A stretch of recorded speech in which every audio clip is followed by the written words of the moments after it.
പലപ്പോഴും വർഷങ്ങളോളം ഡെഞ്ചേഴ്സ്, അതായത് ഊരിക്കഴുകുന്ന പല്ലുകൾ വെച്ചിട്ടുള്ള പേഷ്യൻസിൽ നമുക്കിത് കാണാൻ സാധിക്കും. അതായത് മോണയും കവളും ഒട്ടിയ ഒരു അവസ്ഥ കാണാൻ സാധിക്കും. അപ്പോൾ ഇതാണ് പല്ലുകൾ നഷ്ടപ്പെട്ട് കഴിയുമ്പോൾ ഉള്ള അവസ്ഥയാണ് ഈ കാണുന്നത്. സിവിയർ ആയിട്ടുള്ള ബോൺ ലോസും എല്ലാം വന്നു കഴിയുമ്പോൾ, അതായത് പല്ല് നഷ്ടപ്പെട്ട് കഴിയുമ്പോൾ മോണ ചുരുങ്ങാൻ തുടങ്ങും. മോണ ചുരുങ്ങുന്നതോടുകൂടി കവൾ ഒട്ടും.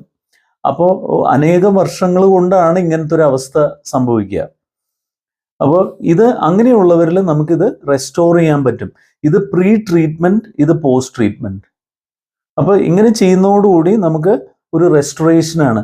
ഇത് ഈ ചിത്രത്തിൽ കാണുന്നത് എനിക്ക് ഓസ്ട്രേലിയയിൽ നിന്ന് വന്നൊരു പേഷ്യൻ്റാണ്, ഒരു സായിപ്പാണ്. ഇയാള് അധികം പ്രായമൊന്നുമില്ല, ഒരു 29 വയസ്സ് 30 വയസ്സൊക്കെ ഉള്ളൂ.